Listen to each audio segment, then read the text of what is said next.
Okay, well this is how I crimp these tiny little micro JST MX1.25 connectors. They're 1.25 millimeters. Micro JST is a bit of a misnomer. JST doesn't make these connectors. They're actually, I guess, made by Molex, which would explain the MX. But they're 1.25 pitch. These are clones, I guess, and they're pretty inexpensive. I just picked them up on AliExpress, and they kind of fit together. There's kind of a friction fit here. They fit together like that, fit together pretty tightly. Obviously, this is the part that goes into the circuit board or to whatever is going to receive it, and this is the plug side itself, and the wires that you add the crimp connectors to are going to slide right into there. In order to attach those, you need to actually start with well, let me show you the tools I'm using. First of all, you need the right wire. This is UL1571 wire. It's a PVC insulated, and believe it or not, it's just it's almost, I mean, it's barely small enough for the little crimp connectors, which are these things, and they come on this little metal ribbon. We're gonna strip the end off the wire. We're gonna cut one of these off. We're gonna load it into the crimp connector, into the crimping tool, which is this is the one that I use, and we're going to use this smallest side right there, the smallest side. And I also use these tweezers that kind of when you let go, they still hold on to something. And I use these little wire strippers that go down to 28. Kind of hard to see, but they get out of 28 AWG. That's the size wire that we're using. Okay, we'll start by stripping off a little bit off the end of the wire. It takes a little bit of practice to get this just right, but you figure it out after a little while. I'm going to take off just about this much, and just to be sure, let's lay it against one of our crimp connectors, and yeah, that's just about right. So I'm going to lay it down there, and then I'm going to get it into frame for you. But you can see that the insulation extends past that first set of crimping tabs. The wire extends past that second set of crimping tabs, but it doesn't extend into this blade socket right there. That would be too far. Okay, so now what I'm going to do is I'm going to grab one of these guys, and I'm just going to hold on to it with my fingers here. I'm going to come around and snip off right at the very end of this, flush with that little blade socket, and just snip it off right like that. And I'll set these aside, and then before I drop it, I'm going to turn it around in my fingers, and then I'm going to grab it with these tweezers at the very end. Main frame, yes, the very end, just like that. Okay, so when it's hanging out, you can see the crimp tabs for the insulation and the one for the wire right next to that. I'm grabbing just the part where the blade goes.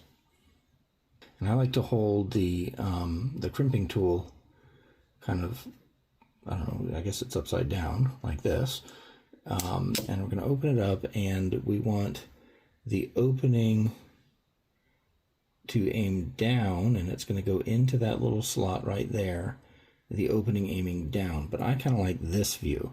because you see that little line in the middle of the crimping tool.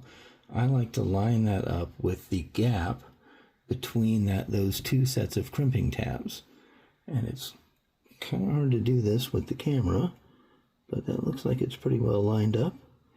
We're going to set them into place there, and I'm going to press down. Oops.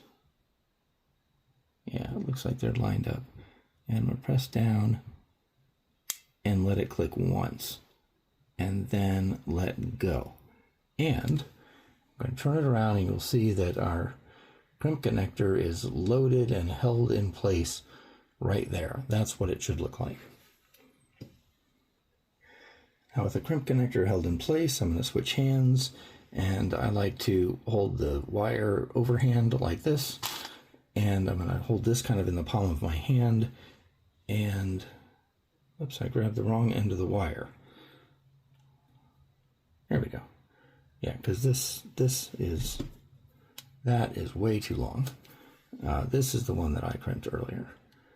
And so I like to hold it overhand like this, and the first thing I like to, and this kind of in the palm of my hand, the first thing I like to do is just kind of rest, get the wire in there, but just kind of rest the insulation on the edge of the crimp connector just for a second. And this gives me kind of a reference to know how much further in I need to go, because I don't go very far in after this stage. Once I get that reference and I feel that that insulation pressing up against the edge of that crimp connector, then I move it down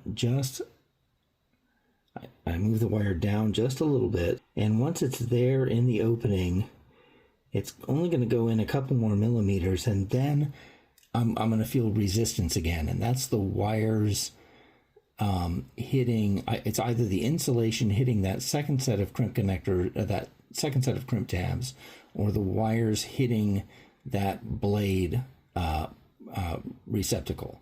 And once I feel that second bit of resistance there, I'm just going to crimp it down, press it down like that, and open it up, and then we'll see how we did. It's a good idea to tug on these just to make sure that they're well crimped. And you can see that the insulation is nicely crimped here, then the insulation stops, and then the wire is crimped here, and then the wire stops, and then this is the receptacle for the actual blade. That's what we're going to plug into. So that looks pretty good to me. Okay, once you've done that, I usually just leave the wires long and I trim them to length afterward. But once you've done that, you're going to plug it into the housing. And the way you do that is you keep these little holes up.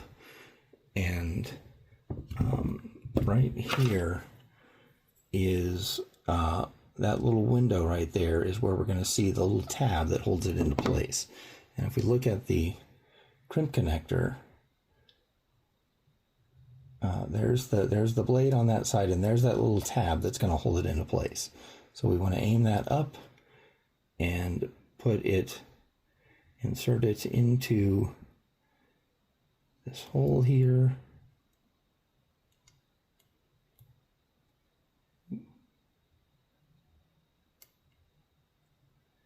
Okay, and then just press it into place, and it kind of snaps into place here. And now if you look in that little window, you can see that the tab is holding it into place, and you should be able to tug on it a little bit, and it's not gonna go anywhere. So that's pretty solidly connected. I usually twist my signal lines and my ground lines, this is my. I use orange for 3.3 volts, so this is not the one that I'm going to be twisting, but the green one on the end here would be the signal line, so I'll twist those together, together with the black line, and then I'll just kind of loosely twist the positive voltage line around that. And that's how you crimp and attach these tiny little crimp connectors. So I hope that was helpful.